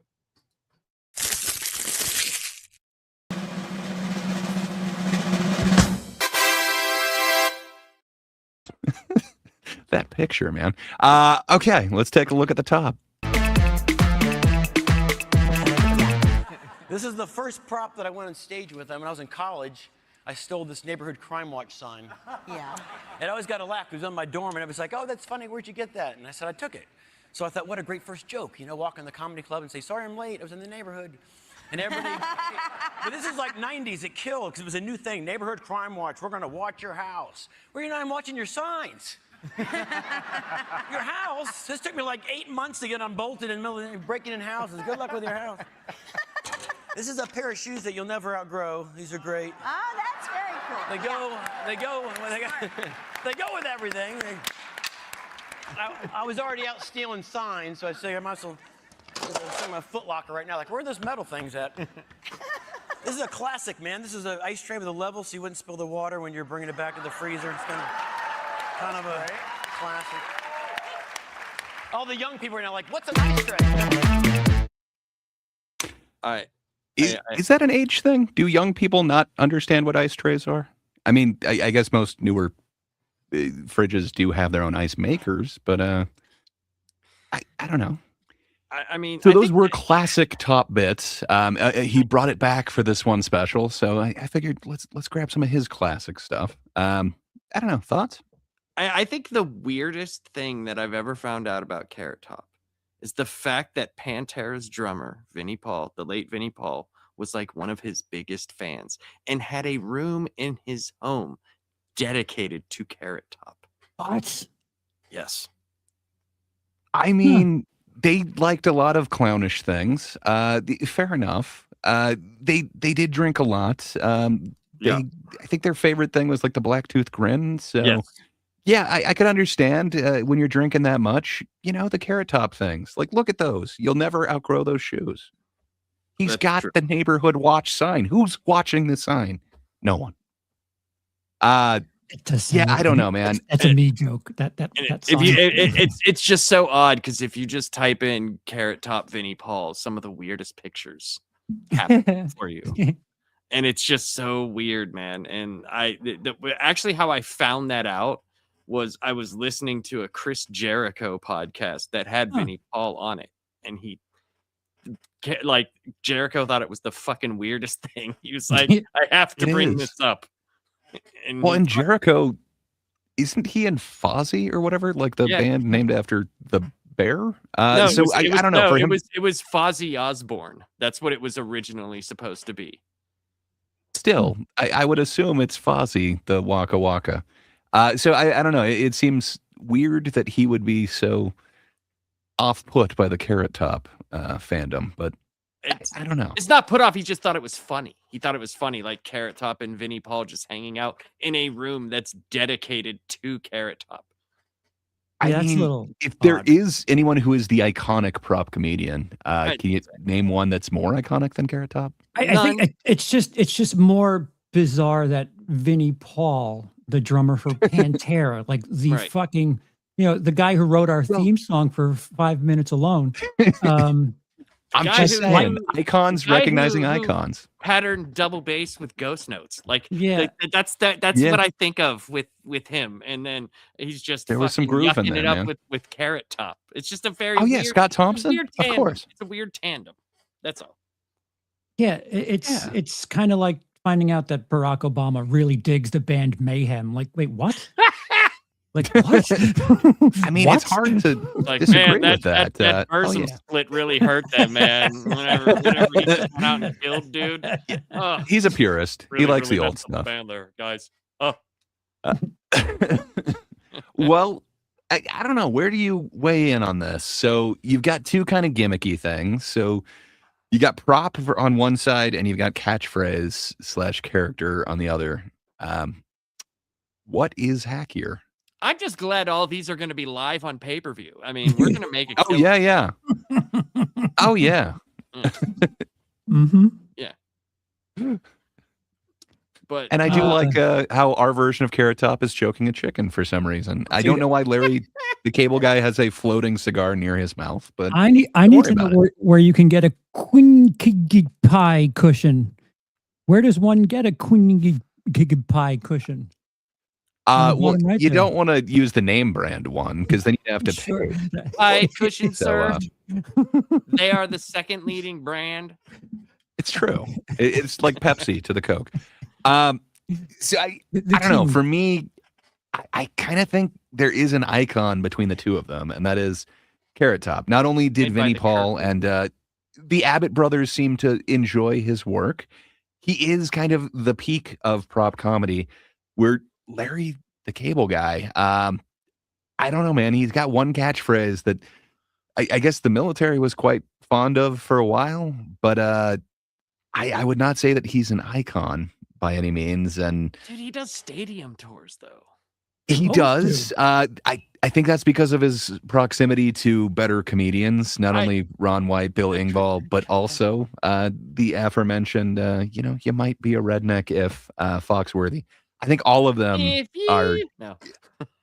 I think all of them are a higher tier than him. I think he really lucked out by being on that tour or that group, if you will. That whole group, yeah. Mm-hmm. Yeah, but I knew exactly where right? every one of his jokes was going. Where I didn't know what prop Carrot Top was going to pull out there, but once he did, I kind of knew where it was going. It is hacky, but he is still the elite of prop comics for me. Where even as far as catchphrases go, there's so many comedians that I like so much more that have also catchphrases in their thing. I got to say, for me, hands down, Larry is hackier. I don't know if there's beating him in hackness. For me, hands down, I got to go Larry. Lapsed? I don't know, man. I'm gonna have to. Me personally, I'm gonna have to go Carrot Top. I know this sounds. It's just like when you have so many props, right? That's just some don't go over, as well. Is that even to hit the crowd that he's playing? How many times have you seen him be like, oh, well, that one didn't work, and that's all he's doing. At least the people that go to see Larry the Cable Guy, they're going to pretty much, we saw them laugh at him twerking. And Larry the Cable Guy never made chairman of the board. It plays. No, he did Health Inspector, and there was all of these really shitty versions. Chairman of the board, dude. It had Courtney Thorne Smith in it. It's not as bad as you'd think. If we didn't have Chairman of the Board, we wouldn't have that amazing Courtney Thorne Smith, Norm Macdonald appearance on Conan. That is legendary. Just the fact that led to this legendary moment. I love me some Chairman of the Board. It sucks, but hey, Charles, what is it? Blacklight paint. Oh, let's do it. Just wait, man. Neon paint. It was a big thing in the 90s. Okay, so I enjoy that, but man, there isn't one joke that Larry has ever done that's kind of surprised me. I don't think he would play with any of the Kill Tony audience. You're right. That audience seemed to be eating it up. I think Larry goes over big in Branson, Missouri, but no, as far as 100%. in a regular audience, Carrot Top has been invited back to Kill Tony, I think 3 times now. He actually killed it with his the fucking benchmark. Yeah, is the bar? No, but I'm just saying, that is kind of the biggest modern comedy thing. I don't think Larry would ever work with that. Somehow Carrot Top does, and the hackiness of the lameness of his props really works for that show. I don't know, man. To me, Scott Thompson is doing his own thing. He's an icon. I'm going Larry. Larry the Cable Guy is they're both definitely hacks. 100%. They both have their sweet spot that they've been doing for a very long time. I don't know, man. I just Carrot Top is definitely on my radar, where Larry the Cable Guy is not even a thing in my life. Oh, maybe that's why. Or maybe I just don't want us all to vote the same thing. That could be it too. Fair enough. Charles, what's your thought on the topic? Yeah, I appreciate there being a divide here. Yeah, I think to your point, if you take the props away from Carrot Top, there is still something there. Like there's some material there that can anyone do it? Yeah, it's more like Carrot Top does observational humor except he does observational humor with the fucking gag to look at. If you take the gimmicks away, he's still doing observational humor, which some people consider to be hack. Larry the Cable Guy is like he's just like the hick character. Maybe it went over your head. You don't understand. The ladybug became a stink bug. Come on, Charles. Yeah, I don't know because Carrot Top has something of a Swiss Army knife. Listen, I'm not saying either one of them are incredibly unique. Yes, no. But he's on the no fry list. He can't fry anymore. Yeah, I'm picking Larry to advance. Mm-hmm. There's a Troy makes a very good observation too. He says Larry, he is doing the fourth best version of redneck jokes on that tour in his prime. The Carrot is getting lumped into other version of Hack being lame, which he is, but he's more original for sure. Yeah, I think that's my sentiment. You summed it up quite well, Troy. It's a very good observation. Trust me, I'm picking Carrot Top because I believe it. Well, Justin weighs in that Larry makes him proud not to be American. I hear you. He doesn't make me proud.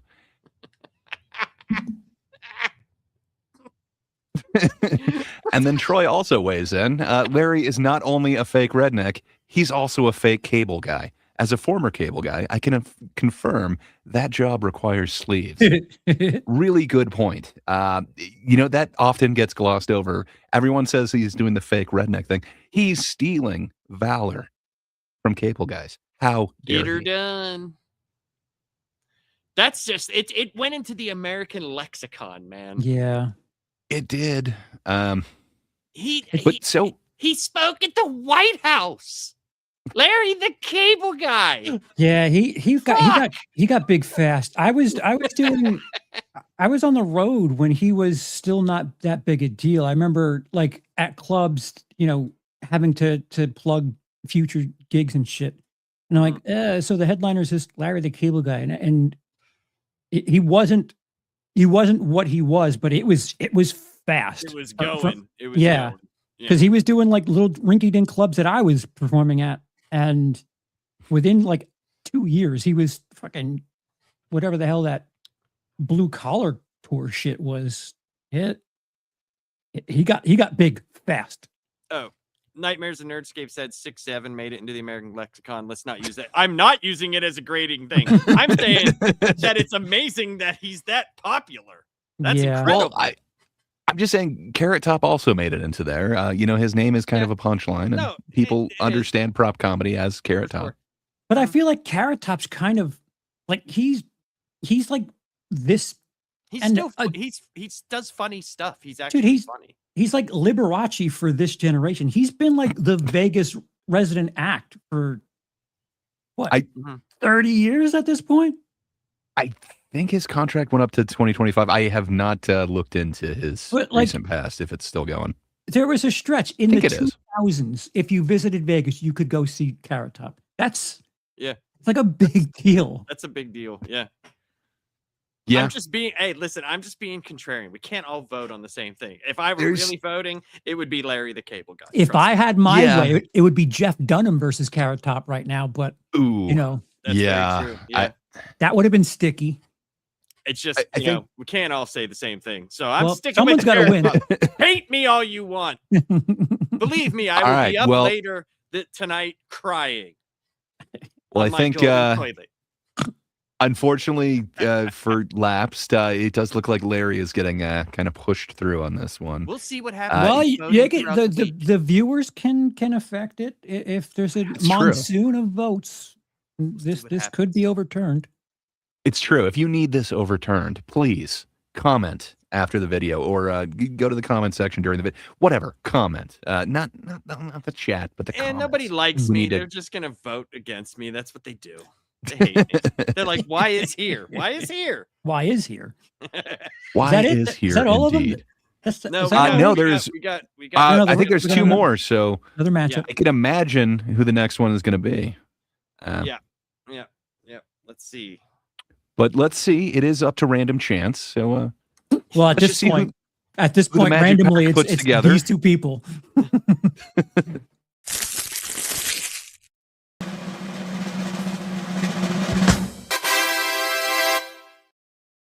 Matt Riff. Yeah. So, fair enough. I'm guessing that means that we have the crowd work corridor of the Yes. Elite going on. It's crowds worked. All of them. Yes, all of them. You've been worked for your money and you've been worked over. Well, let's see some of that crowd work in action. That's right. Fully asleep in the show right now. No, let him be. Let him be. Who wants to jack off on him first? That's Louis C.K. comes down the stairs. He's like, "This is my time to shine." Oh, this is gonna be fun. We're gonna figure out something to do to him. It can't be anything illegal, but it should be borderline. Signing his head? I'm not gonna make him worth more. Drunk or just tired? Because the show's going well. A little bit of both? That's fine, man. It's Thursday. I get it. Week's almost over. Sometimes he needs to come a day earlier. I get that. How old is he? 25. 25? He thinks he's tired now? It's gonna get so much worse. What the fuck are you talking about? He's got work tomorrow? Where does he work? Construction. He probably is fucking tired then, to be honest. And that is how you get replaced by a Mexican. Wait, I'm sorry. How old was Matt Rife in that clip? Because he's 30 today. Yeah, I want to say it's from like last year. So 29, 30-ish. 29-year-old Matt Rife telling a 25-year-old he has no idea what's ahead of him. Yeah, just wait. Not his greatest clip, not the most hack, but construction. So you got to go to stereotypes, of course. They're He should have went taking to our Home jobs. Depot. That's how you get replaced. So to be an asshole, if I'm listening to this in my car on the way to work, what the fuck is funny about that? Well, the dude fell asleep at his show. How and do it I was see going that? well. It's not funny. Yeah. That's the pro. I think that's where I think me and you actually were talking about this. Like, that's the problem with crowd work. Like, we remember we talked about I was bringing up the Bill Hicks Flying Saucer CDs where you can listen to them. Like you could put in one of those things, you could still get everything. How do you get half of Matt Rife? Right. When right, it's totally a visual medium. So it's like you have to be that committed to seek out Matt Rife. Right. I see, and I get it. I get people love him. This is something of a purism thing for me because I can listen to a Kevin Smith movie because he's just so descriptive. His dialogue is just so heavy, but visually he doesn't really give you much. But it is the craft of film. You want to be able to see things and evoke emotion from images. So Kevin Smith, not exactly the greatest for film, but for stand-up, I don't mind listening to his 1 hour things where he's just telling stories about how shitty Bruce Willis is. Yeah. But I get, Not bad, people man. in the film industry saying yeah, he's not doing, a very important part of the craft. I can't Except help once, Donkey Show. Donkey Show? Oh, Clerks too. Dude, I liked Red State too. I'm kind of shocked that he was behind Red State. So I Wanted get to like Red State. Matt Rife, there's tons of fans of this. But as far as being able to experience this away from being a part of that crowd, there's just this disconnect for me. And this isn't really hack or anything. It's just a like a I don't know something in my core where it's like you can't do this set for I don't know. There's That's nothing the really. thing. It's a one time only. It's one time use sets, Charles. You don't understand. There's nothing that goes into this. It's not like he has some pre-planned bits on what to do with some guy who falls asleep in his audience. Right, but then you what know, legacy you do can't you fall on leave your laurels there. behind? If it's like you, I guess like yeah, you have your money, and that's probably all they care about because that's what it is. If he wants you to switch places right now, I will sign. Oh, of I course will you sign. Right, 100%. Charles, yeah. you happen to mention that he's really popular, but you got to understand the other thing that you said. He's 30 years old. He's old now. He is old news. But I'll also switch with that too. I will who's switch more ages popular and than him, spines who is known for the same thing. and gallbladders. Laps. Let's open that final card. What do you say? All right, here we go.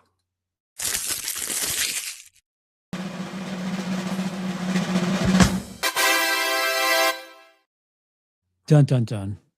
So we got Morgan J. So while he is more, like TikTok famous or whatever, looking at both of their social medias, it seems like Morgan J is getting a little bit more play these days. But how could he not with bits like this? Yeah. Oh. I like, what is this, bro? We booped him. Oh my God. He booped him. We booped him. We booped him. Bro, are you excited to be here? Or are you just really fucked up right now? Yeah. All right, my guy's fucked up. Let's take a look at these fellas' feet over here. We got these fucking feet over here. Look at this shit. Look at this, bro. Look at this. Look at it. Look at these fucking dirty ass feet, bro. Oh shit. Take them off. Take the socks off.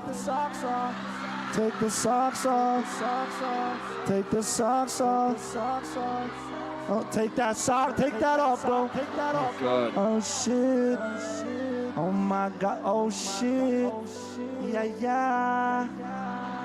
Oh my God. Bro, we gotta get you something for those toenails. They Tarantino of crowd work? What is this? Toenails fucked up, bro. Man, I dislike him. I just don't even like. I would smack the fuck out of him. I hate TikTok. I fucking hate it. Well, this is the worst of the AI-generated fight cards. But who are these people now? Wait, what's going on here? This is supposed to represent both of them. But Matt Rife versus Morgan J. What is there a guitar randomly in Morgan He does play J's arm? guitar. He does play guitar. Just like Matt Rife apparently does also some real set work. Dude, I didn't the hack part you think is the crowd work. I didn't know Matt Rife drank Bryce Rigby beer. Indeed. He never left them. Even during the controversy, he stood by their It's side. that shit from Estonia. It's really good. You got to import it though. Really hoppy. I don't. So I don't know, man. It's the crowd work. So I could have just grabbed the same crowd work from both of them, where they just ask like, "What's your name? What do you do?" These were weird, kind of one-off situations, but like Charles mentioned, okay, so if you're not seeing the visual to this, do you want to hear him just singing in Cher levels of auto-tune or T-Pain, T-Shame, as Nightmares and Nerdscapes is bringing up, levels of auto-tune, or do you, I don't know, just no part of this, even if you can see it, it doesn't seem like it's visually entertaining. Man, it's that same crowd work thing where there's got to be something beyond just what's your name? What do you do? Well, like that is hacky crowd work. Like that's crowd work 101. And I don't know. It feels like. But you don't understand. The definition of hack. Yeah, look at no, them. That's the funny thing. Look at them socks. Look at them socks. Look at them socks. No, did I say it again? Wait, take look off at them the sock. socks. Look at them socks. Like fuck, man. You Shut got the a fucked fuck up. toenail. You got a fucked up toenail. Yeah. I don't know, man. To me, I just absolutely hate both of them. I don't get it. Matt Rife has made me laugh a little bit more. I am yet to laugh Again, at they're a Morgan getting J different clip. ages. Matt Rife is now 28. And hey, Morgan J's 36 now. Man, they're getting They younger and used to younger be these days. a little bit closer, but yeah, I think Laps probably has accurate information. Yeah, maybe we're not in trouble Mine just yet. just came from AI.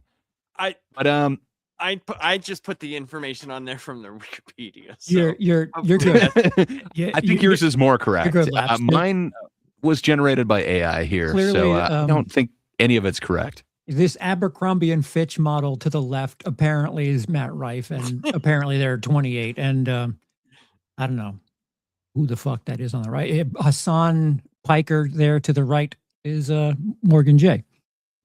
Yeah. I mean, listen, the first three things have been really impressive. You know, I fully fear the clankers, but I ran out of credits. I wanted to redo this one, but it's fine.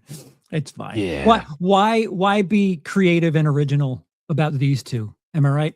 yeah, that's kind of the other idea behind it. Do they deserve getting They this? had their stand-ins come in. Their poor man's poor man came in. They're homeless man. But Yes. I don't know. For me, I think Matt Rife actually has a bit of comedy behind it. Where what I'm literally seeing with Morgan J is it's standard hack crowd work mixed with songs, and then he's forcing audience participation, and then it's just running through the audience, waiting for a moment where he can then look back and kind of smirk at the camera. To me, that's so much more hack than what Matt Rife is doing, but I'm not a fan of what Matt Rife is doing. So reluctantly, I'm saying Rife is less hack. What say you guys? Yeah, I've seen Matt Rife be non-hack. I've seen it. Not saying it was good, but I've seen it. I have never seen anything Morgan J do that isn't awfully hacky. I just haven't. I haven't watched a lot of him. I did watch him after the first time, the show we did where you brought him up, Gray. I did watch some of his stuff because I wanted to see like what this was, and I've seen him play the guitar. I've seen him do the keyboard thing that he does with the voice, and I just it was all the same though. He was just like there was times. Well, did you see his song where he makes the audience participate, and the chorus is ha ha ha ha ha. And then you laugh in different languages. Eventually you get to Spanish where it's ja, ja, ja, ja, ja.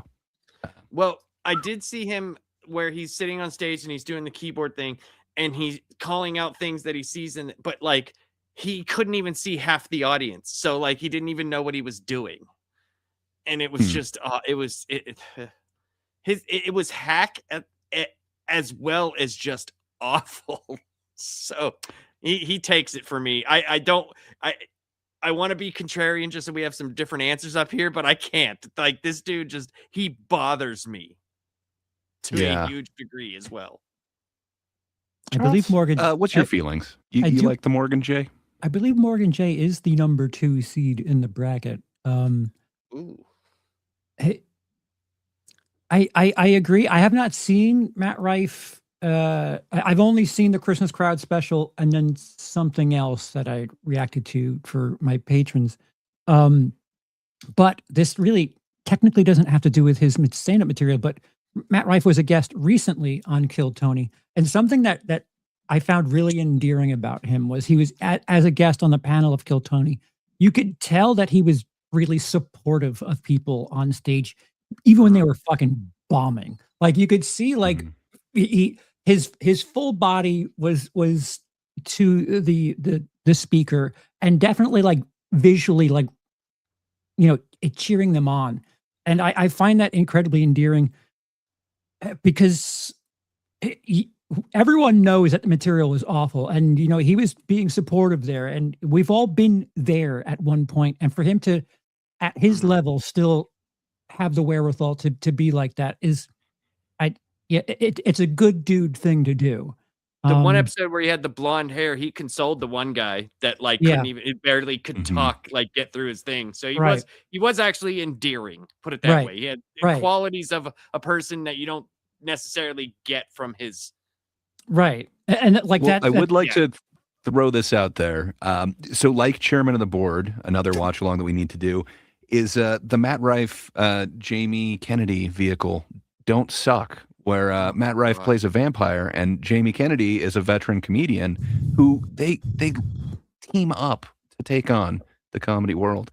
I think we definitely need to see that.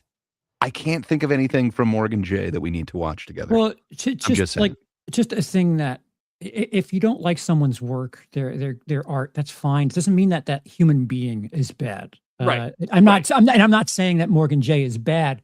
No. I just have seen more of Matt Rife that, there's a bit more to his stage persona that I find a bit endearing, a bit charming. Morgan J, I've only seen like TikTok worthy fucking shortcut. You're not just missing like- anything, like Charles. morning radio shit. It's just Looks like you've taken most of that in. I actively watched after we did that show where Gray's thing where he's he doesn't understand why people find him funny. When we did that, I actually went and watched a bunch of his stuff, and it was what you see is what you get. It might not be him running through the crowd. He's doing the same thing on stage, just with a guitar or with a keyboard or with a this. It's the same shit, dude. So what I would say is if I was emceeing, on a weekend show, if you're not doing Thursdays, on a weekend, it's 2 Friday, 2 Saturday. Sometimes it's 1 and 2. But I would be absolutely fucking miserable emceeing a Morgan J show because you're the first one up, you're the last one off. You got to sit through, well, you don't have to sit through the entire show, but you've got to be there to close the show. After one performance, I would be angry. And even if, I could speak on and focus on something that's happening in the crowd, but I don't have the fucking the auto-tune thing. Matt Rife, if he did crowd work and I was emceeing a set of his, there's something that I could probably work around it and get to. And, because it's a different experience, the crowd work, each crowd, he'll have something different to happen. At least it'll feel less redundant, where Morgan J, it's just going to be it's just the auto-tune thing. And if I had to guess, he's not doing a 45-minute set. He's doing like $110. And those suck. And when you're not happy. Rife does have regular material, and then it's like the last 25% of his show is the crowd work. Yeah. So at least he has stand up that. Well, okay. So he says, right?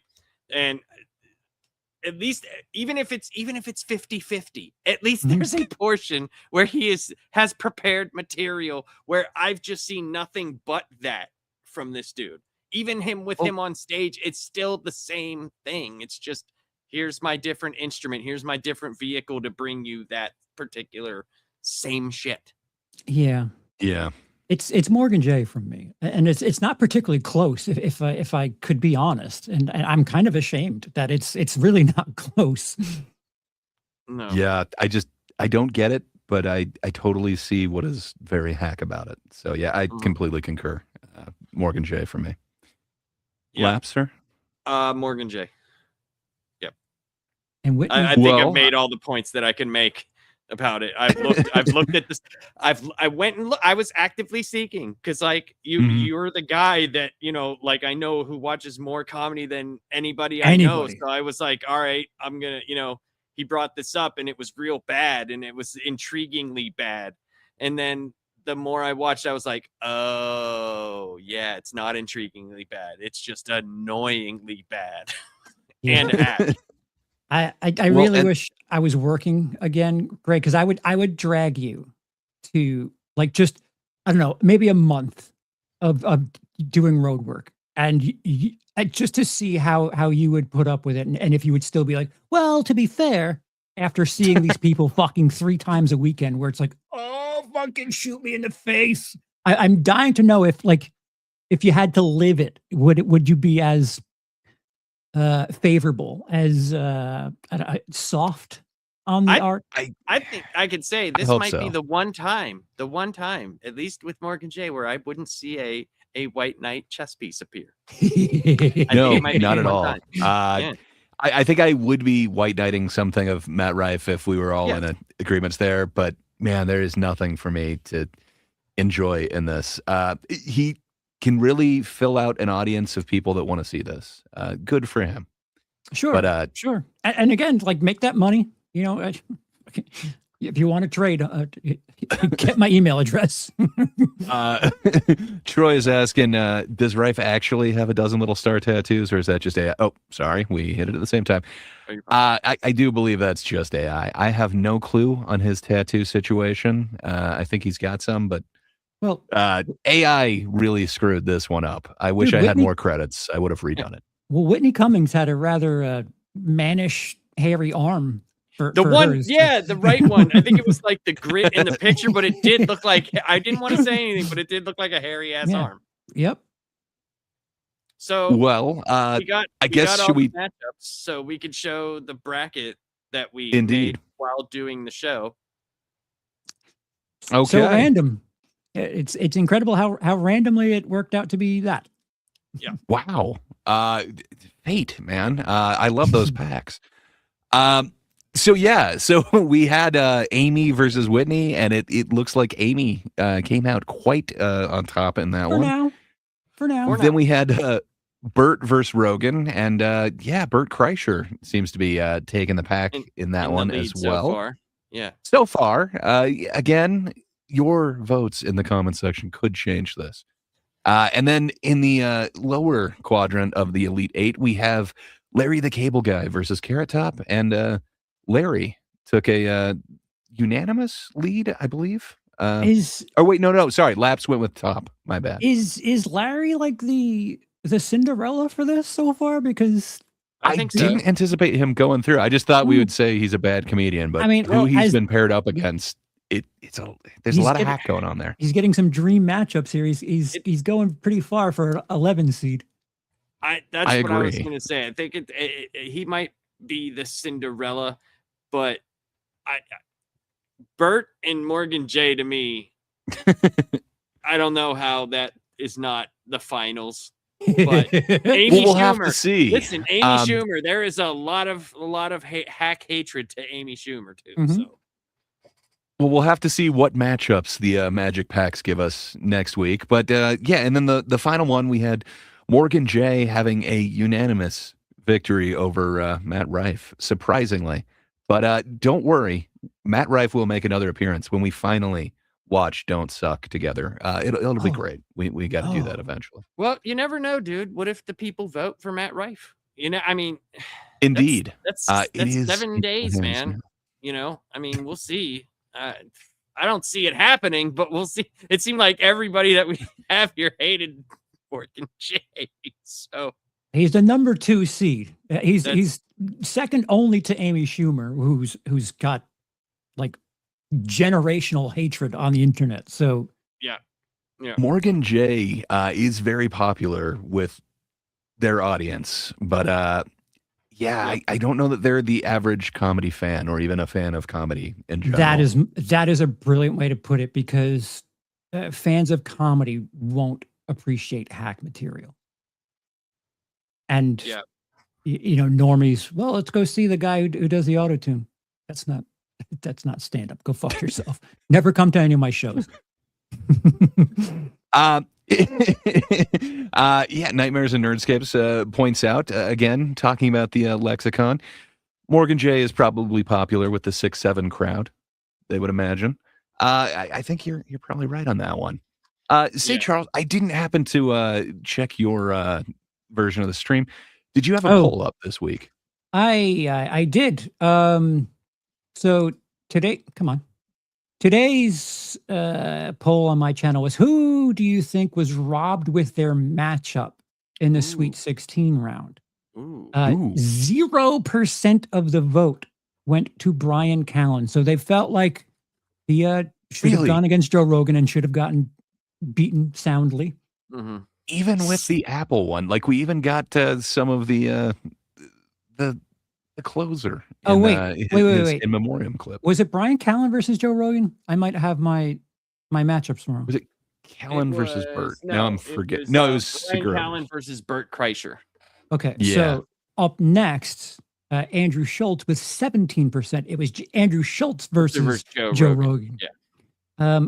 Up Ooh. next after that, with 33% of the vote, Jeff Dunham, who lost to the aforementioned Cinderella, Larry the Cable Guy. And the darling of the chat, Dane Cook, with 50% of the vote, who lost to Carrot Top. So the chat seems to think that Dane Cook probably could have gone further if he had a more favorable matchup in that first round. Interesting. Really interesting. It's interesting. Yeah, the seeding process has done a lot more than I kind of thought it would in this one. And again, that is all thanks to you guys and your votes.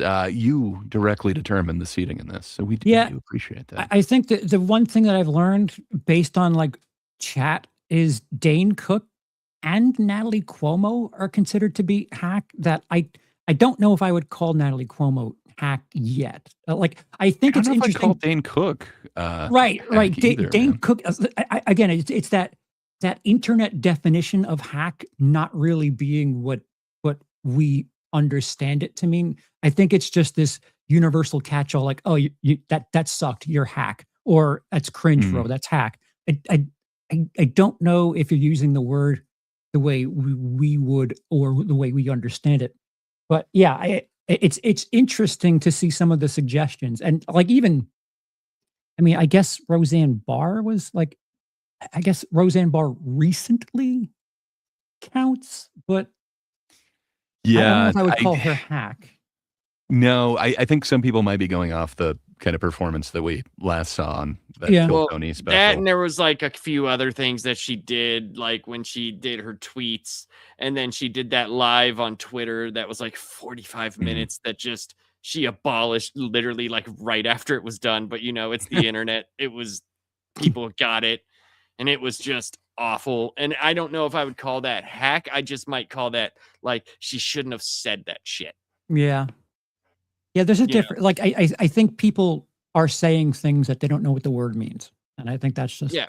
But I think the audience here did a very good job. I think they did a pretty damn good job here. So I think there's a lot of people that were put forward and then advanced because of the seating, just based off of the audience. So, oh yeah, because of these matches, it has, I did not think Larry the Cable Guy would be so far in this one. And seeing who he's up against, man, it's going to be really different. But who knows? The algorithm Troy. must have picked up on the seeds too. Troy. Come on, Troy. Hey man, he might have remembered such seating process that happened in North Haverbrook and Ogdenville, and that put him on the map. But randomly, it looks like this is coming to be an interesting Final Four.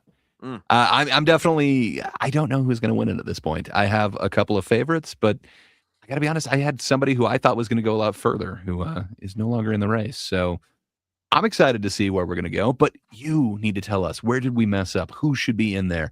Who should be that? Definitely let us know in the comments. But Charles, what do you think the people should know about what you got going on this week, sir? Looks like I've stepped in the cat box a little bit and might be doing some drama content. Ooh. Nice. Kind of got involved with someone who's calling someone out, and unfairly so. Oh snap. Are you calling into question my Arc Raiders leadership? That's not unfairly. We understand why he's calling that into question. Oh, that's very true. That's 100% true. Well, I know I need to catch up on that, but yeah, if you're watching this, go back and see Charles's previous stream and community question, because you know, somebody's now got Charles's name in their mouth. So maybe not. It's pretty interesting. I am that dude where the person just was commented a screen grab of my video and said, I didn't watch it, but just to let you know, this guy's got you in his thumbnail. Wait, what happened now? What happened? I don't know what's going Dude, on here. Some chick on You TikTok. don't have to say is- names, but just Some what happened. chick on TikTok is trying to make Cody look like someone he's not. Oh, and okay, is okay. not bringing receipts. And he doesn't want me to talk about it, but fuck that shit. I'm sorry. No. Yeah, No, he's you're a not good getting dude, away man. with this. He's He is a good dude. There's, yeah, like why would you? Okay. Yeah. He doesn't want to get involved. He doesn't have to get involved. No, I will. He definitely doesn't. I will. Yeah, you're not beneath that. That is right your level. You know what you should do before you make the video? You should just think of all the little roly balls that have taken their angst out on you. put her And you face go on it. in there with that energy, Charles. That's where you go in with. It does And have the then- same persistence. Like it just never stops. Just where the fuck are these balls coming from? And then, Yes. and then what you Yes. do, and then what you do is you remember that I still have less than 500 damage from all of them. And then you go, I am filled with hatred right now. Can It's you just make not your fair. video? Roly That's the balls. unfairness. I fucking hate those things, dude. So many balls. They all suck. Well, fair enough. Charles, I will be looking forward to your next foray, your next dip into the kitty litter box. If Just you will. telling truth. Mm-hmm. Give me receipts because what you got is just missed. Sorry. Lapsed, sir. What do you have going on this week that people should know about? We should have a comic review. I got to talk to Warren and make sure. Last week just did not work out. It just didn't.